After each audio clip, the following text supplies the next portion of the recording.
इस राज्य में, जो मेरा अपना राज्य है, भारत जोड़ो यात्रा को जो रिस्पांस मिल रहा है लोगों का, वो देखकर मन प्रफुल्लित हो जाता है।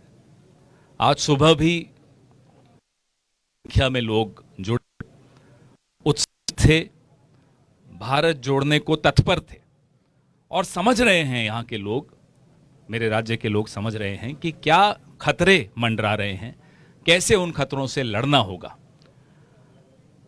हम जब भारत जोड़ने की बात करते हैं तो सीमाओं पर भी कुछ खतरे मंडरा रहे हैं।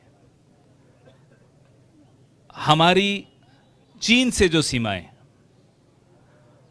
विशेष तौर पे अब जो अरुणाचल प्रदेश में हो रहा है, सरकार खुद भी आंख मूंद कर बैठी है और सरकार चाहती है कि मीडिया और विपक्ष भी आंख मूंद कर बैठ जाएं। कल तमाम विपक्षी दलों ने संसद में वॉकआउट किया क्योंकि विपक्षी दल आंख मूंदना नहीं चाहते, वो आंख खुली रखना चाहते हैं। वो चाहते हैं मीडिया भी अपनी आंख खुली रखे, क्योंकि अगर हम सबने आंख मूंद ली तो माफ कीजिएगा, बॉर्डर पे बचने लायक कुछ होगा नहीं, कुछ रहेगा नहीं। कल हम सबने, हमारे तमाम विपक्षी दलों ने इसलिए वॉकआउट किया क्योंकि वो संतुष्ट नहीं थे सरकार के जवाब से। सरकार संसद में चर्चा चीन के मुद्दे पर नहीं करना चाहती। प्रधानमंत्री का मुंह बंद रहता है और जब मुंह खुलता है तो वो क्लीन चिट दे देते हैं चीन को। 20 जून 2020 को जो उन्होंने क्लीन चिट दी, आज तक हिंदुस्तान उस क्लीन चिट का खामियाजा भुगत रहा है। हर बॉर्डर पे चीन के साथ हम उसका खामियाजा भुगत रहे हैं, क्योंकि चीन को समझ में आ गया है कि हिंदुस्तान का प्रधानमंत्री अपनी छवि से ऊंचा और किसी चीज को नहीं मानता। भारत की सीमाओं की सुरक्षा को भी वो अपनी छवि से नीचे मानते हैं, ऊपर नहीं मानते। संसद में आप चर्चा क्यों नहीं करना चाहते चीन के मुद्दे पर? यह कांग्रेस भी जानना चाहती है, समूचा विपक्ष यह जानना चाहता है। राजस्थान में हम बैठे हैं, इसी मुद्दे पर राजस्थान का एक इतिहास जुड़ा हुआ है। 1962 के जंग में, जो हिंदुस्तान और चीन का जंग हो रहा था, एक 36 वर्षीय नौजवान सांसद थे अटल बिहारी वाजपेयी, जिन्होंने बीच जंग के संसद का विशेष सत्र बुलाने की मांग की। चाहते तो नेहरू जी भी कह सकते थे कि आप तो चीन के एजेंट हैं, हम नहीं आपकी बात सुनेंगे। नेहरू जी ने वो मांग स्वीकार की। राजस्थान कैसे जुड़ा हुआ है इस ऐतिहासिक मुद्दे पर, मैं वो बताता हूं आपको।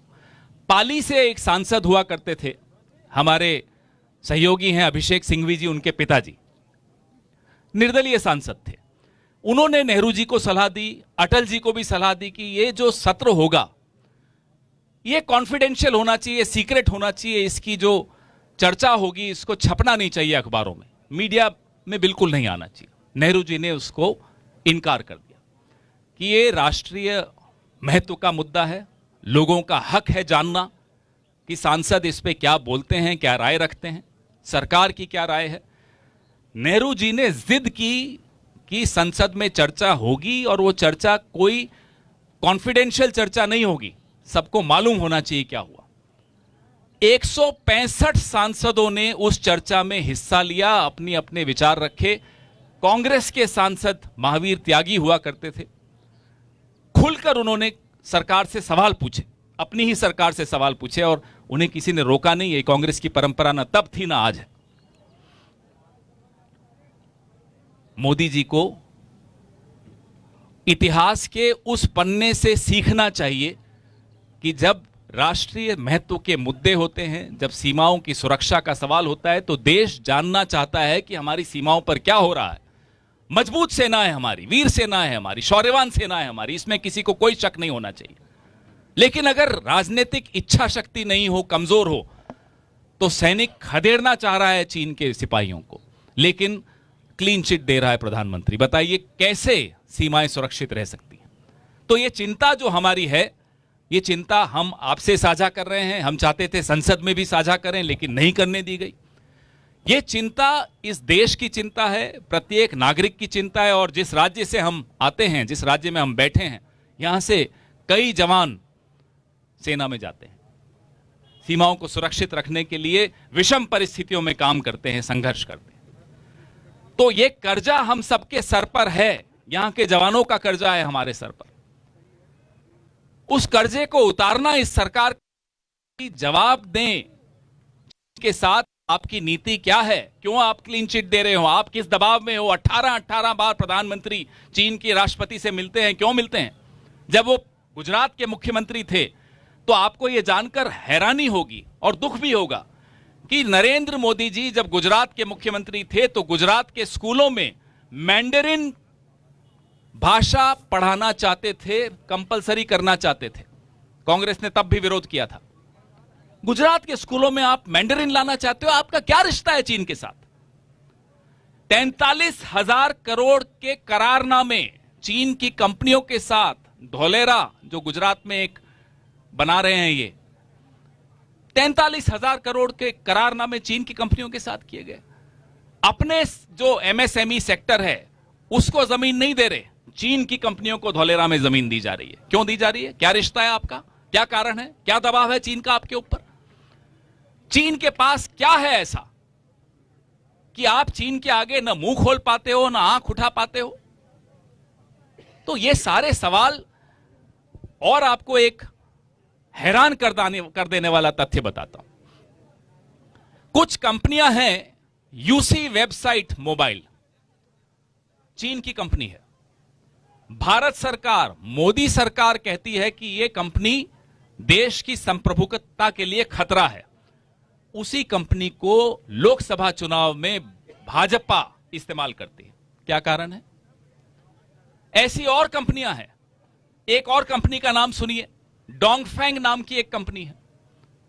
विश्व बैंक ने उसको ब्लैकलिस्ट किया, अमेरिका ने उसको ब्लैकलिस्ट किया, यूरोप ने उसको ब्लैकलिस्ट किया, लेकिन मोदी सरकार ने डोंगफेंग कंपनी को बॉर्डर स्टेट जम्मू कश्मीर में स्मार्ट मीटर लगाने का ठेका दे दिया।